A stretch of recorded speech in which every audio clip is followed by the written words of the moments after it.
We are almost through our first week of free agency, and the Chicago Bears have made quite a bit of acquisitions. We're going to talk about what means and what kind of the tone Ryan Poles has set with how he's handled free agency so far. And it's Friday, so it's a mailbag day. We're going to go into your voicemails, all that and more right after this. You are now tuned in to Chicago Bears Central, your number one place for all Chicago Bears news and content.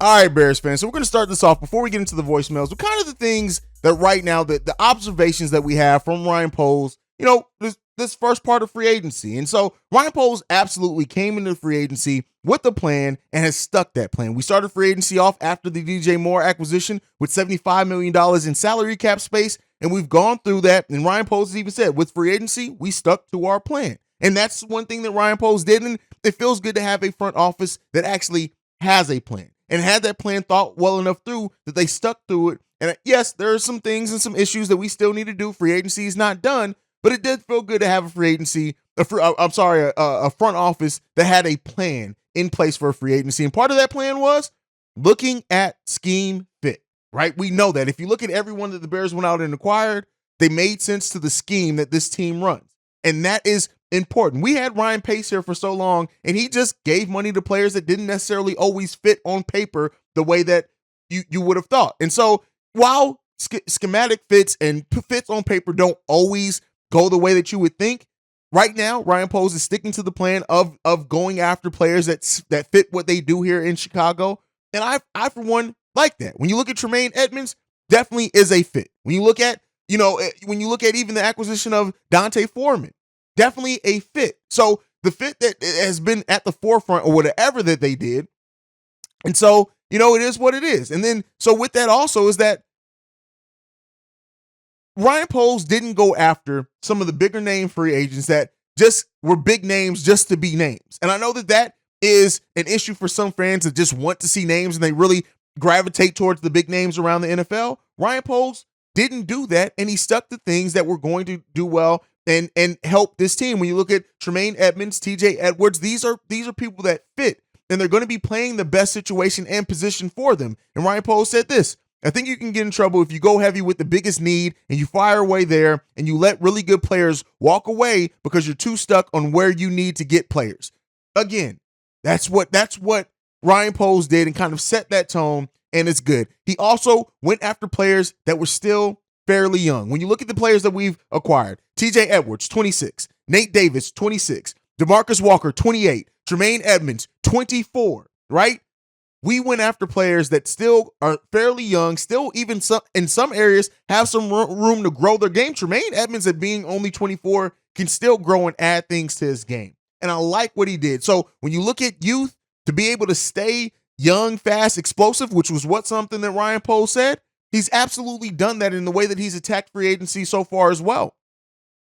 Now, everything hasn't been sunshine and rainbows. One of the observations so far is that we still have some work to do on the defensive line, and we haven't addressed that in a huge way. We have made a signing there, and it shout out to them because, again, the player that we signed on the defensive line would have led this team in sacks and QB pressures last season. So I don't want to act like he has not done anything yet, but we still got some work to do on that defensive line and offensive line for that matter. And those are still, of course, some of the biggest questions that we need to do. Now, another thing that came out is the building around Justin Fields. He's now putting together, albeit still needs some work on the offensive line, to really give Justin Fields the weapons that many of us have called for, the weapons that hopefully are going to help you evaluate him better as a passer, even though you still got some work to do on the offensive line. DJ Moore is a true number one wide receiver, and that helps put everybody kind of back in the positions that they should be, and then we can take a look still with Cole Kmet being a big part of that as well. So I like what what Ryan Poles has done to address the weapons that Justin Fields does need. Now we need to address the protection that Justin Fields needs. We need to do that. And then we could be in a perfect situation to really evaluate Justin Fields as a passer going forward. Right now is that he's still betting on the young players that he drafted last season as well, right? He's still betting on Braxton Jones to be the starting left tackle, at least it looks like for now.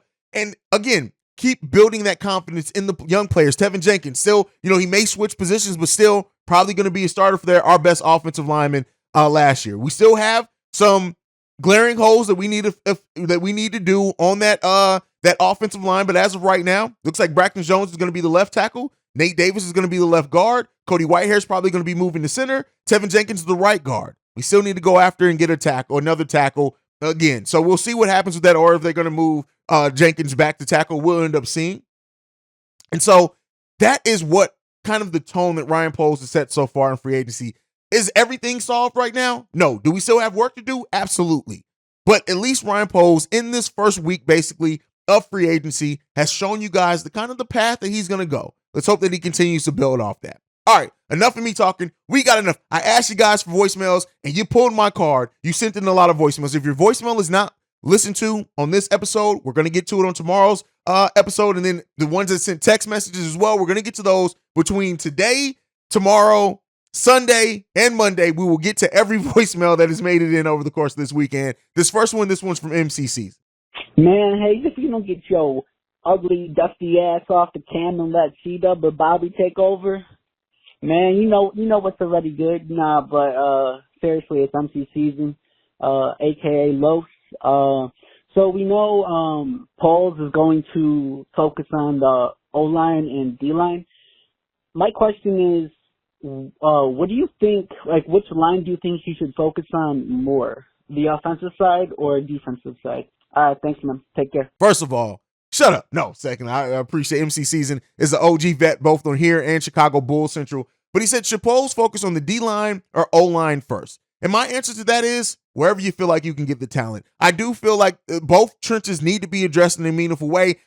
If I'm going to have to weigh one over the other, it's going to be offensive line. You've now gotten weapons. All those weapons don't matter if Justin Fields is still running for his life. So if I had to pick between the two, I would absolutely say the offensive line needs to be addressed first, but we need to address both, and we need to address both in super meaningful ways, which Trench's heavy draft, we can absolutely look to affect that in the draft, so we'll see what happens there. Let's get into this next voicemail. This one is from the 815. Hey, so listen, bro.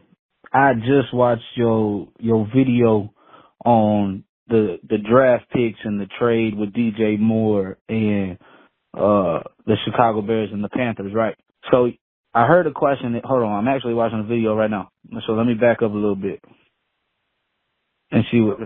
Okay, so you had said something about do you feel like the Bears had gained enough in draft picks, right? Now, yes, is DJ Moore a number one wide receiver with Claypool in the second and Darnell Mooney tearing up linebackers and safeties? But look at this, though, bro.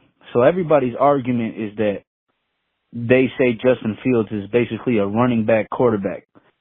So as long as we can draft, and personally, in my opinion, if the Bears make good free agency pickups on the offensive line and maybe even draft the offensive lineman or two. Yes, our defense needs work, but let's think about it this way, bro. We got hella draft picks to beef up our offense.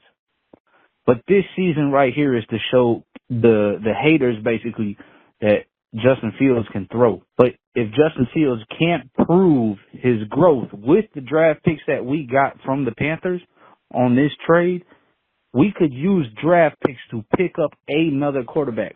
Now, I love Justin Fields, and I think, like, if you look at his college highlights or stats, he is a passing quarterback. But a passing quarterback in college is completely different than a passing quarterback in the NFL.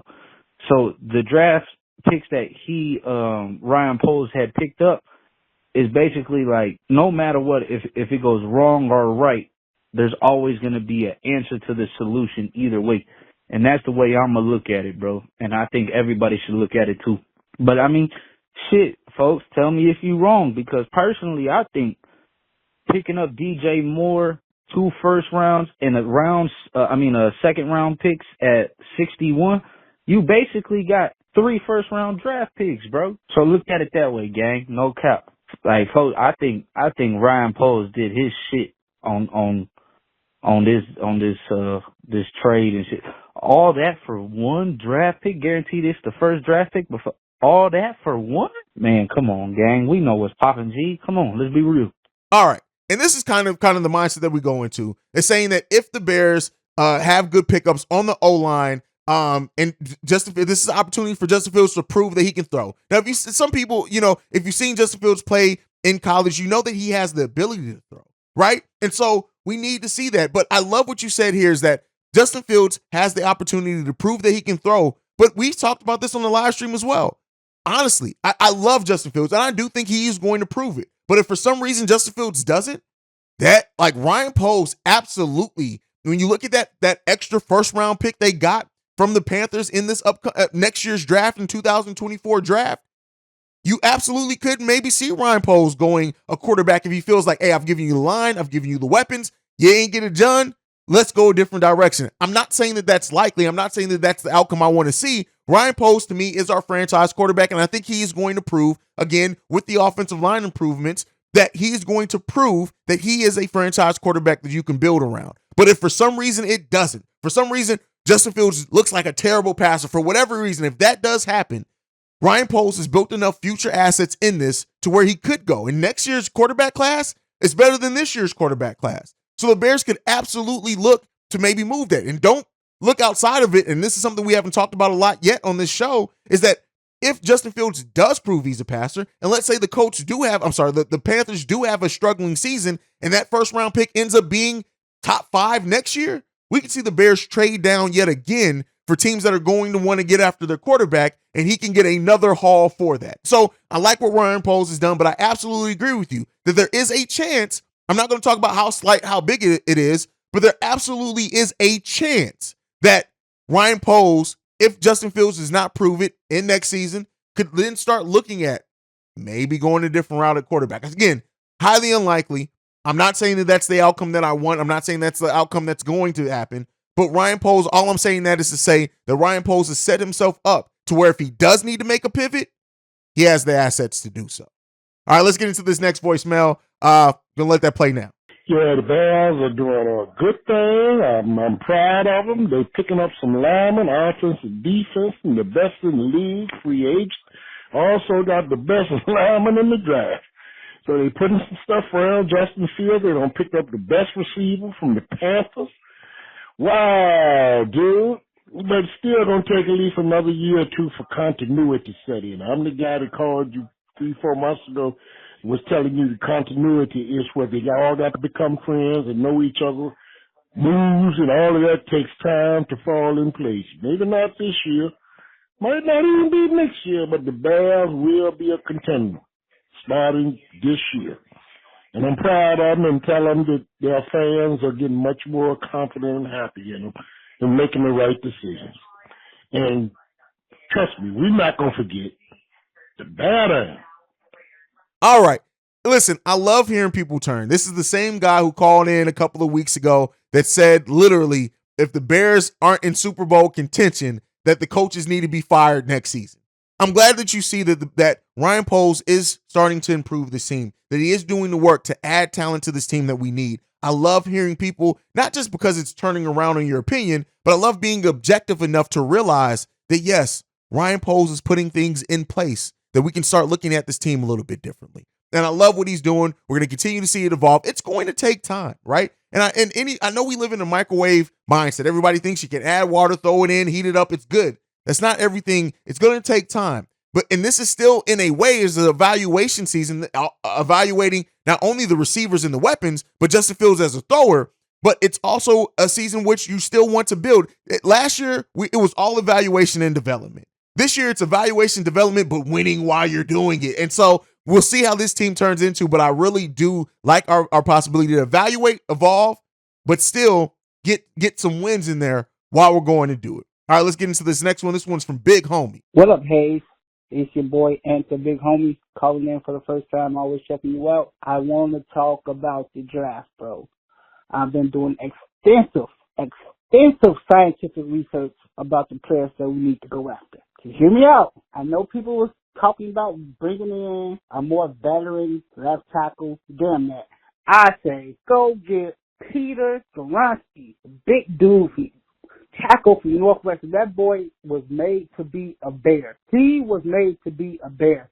His technique, flawless. Pass protection, flawless. Mauls you on the run, flawless. I love that boy. We need him. Day 2, I would be extremely happy if we can go after any of these players. I like Julius Brent, the cornerback from Kansas State. I like his physicality.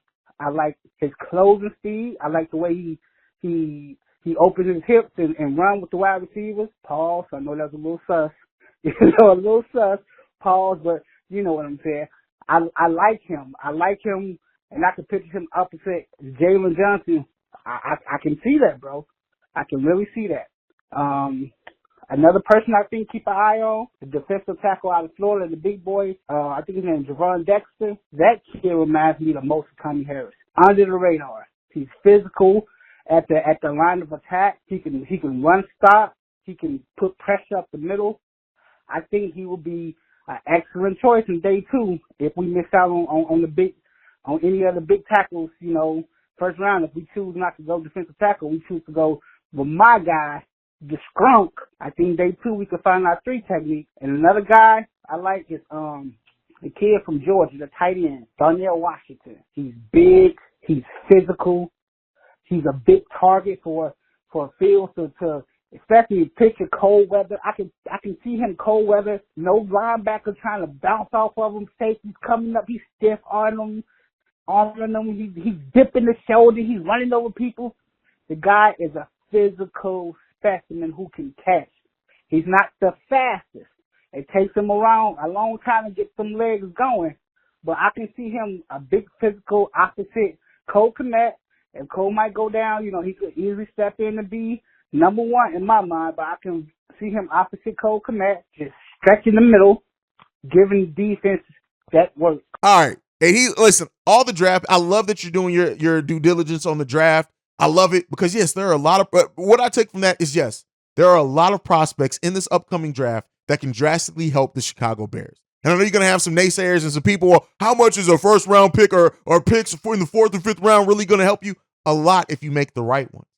And so, as far as Peter Skoronski, I would love him. I don't know if he's the pick at number 9. He may be. If he is, I'm not mad at it. I'm not mad at Paris Johnson. I'm not mad at any of those because the positions and players that come in at things that we absolutely need for this team. But to Big Homie's point, we can still get hell of a players later in this draft. We can still get players that absolutely can be part, maybe if not the Bears' heavy rotation next season, but the season after that, after having development, after the coaching staff working on them, absolutely could that. You guys know I'm high on Tajay Spears, extremely high on this kid. And if the Bears were to draft him in the 3rd round, whatever, and coming in, not necessarily saying he can't make an impact in his rookie season, but if he does not, I know that the Bears are going to be developing him and getting him prepared, and I like the talent that kid has. There's a lot of talent deep in this draft at positions of need for the Chicago Bears, and if Ryan Poles does his due diligence in the way that he's proven up to this point, the Bears are going to walk away with some hell of a talents in this draft coming up. Let me know what you guys think on that one down below. Let's get into this next voicemail for today. This one is from the 937, kind of in my area in Ohio. Hey, love the show. I'm from Ohio, about 44, and Bears fan since the Walter Payton days. And I'm just curious why everybody's freaking out about Orlando Brown when they signed somebody else to do his job for $16 million more a year. Everybody just relax. 2 Ohio State tackles. One will be a 1st round. One will be a 2nd or 3rd round pick. Pro ready. Everybody relax. They're coming. They're down. Bears fans freaking out about Orlando Brown Jr. Yes, fam, you get a lot of people with that. And I've said this a while. For a lot of fan bases, it's always going to be what the team did not do rather than being able to evaluate what the team is doing. And so with that said, it's just part of sports, unfortunately. It's part of the game. It's part of fandom. It's part of that. Orlando Brown Jr. was not a scheme fit. And if you look at the reviews and everything and the comments from people in the know, he just was not a scheme fit. That just is what it is. And that's what boiled down to not bringing him in. Orlando Brown Jr. was not a fit for the scheme that the Chicago Bears want to go after. He just wasn't. When you look at also the money on top of that, the 4-year, $64 million deal, it was technically, I guess, an affordable deal for the Bears, especially with the space that they had. But Ryan Poles said this to that. Yeah, I'm not going to get into the specific player, but the scheme match is a big deal there. That's it. That's what I talked about at the beginning of the video. Scheme fit is big for Ryan Poles, and it should be. And we're not going to spend money on players that have talent, but may not necessarily fit the scheme. So we'll see what that means going forward for the Bears. Now, that's it for voicemails, but we got 2 text messages that I also want to read. This first one up, this one is from the 708, and he says this. Hey, CBC, love you guys and the content. This is AC from the West Side. Quick question. Do you feel that we need a veteran corner to help guide the young boys we got in the secondary? And I'm not happy with the way Eddie Jackson has been playing. I feel like since he got paid, he isn't the same aggressive player. What do you think? I'm not as hard on Eddie Jackson as what you are. I understand it, right? I definitely understand the fact of him not playing as hard. Definitely get that. I'm not taking away from that at all. I understand where you're coming from with that. Could the Bears go after a veteran cornerback to help the depth there, to help guide, to help lead? Absolutely.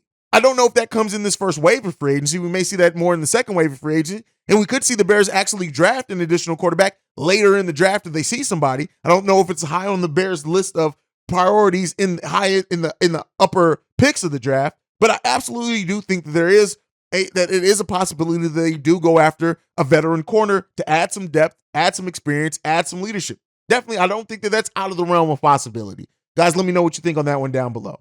All right, let's get into this last one. This one is from the 408, and they leave this. It's actually Tone from the 408. It says, I know we just lost Demo to the Lions, but history leaves clues. I don't think he'll fit the mold of the backs they like Aaron Jones, Elijah Mitch, and CMC.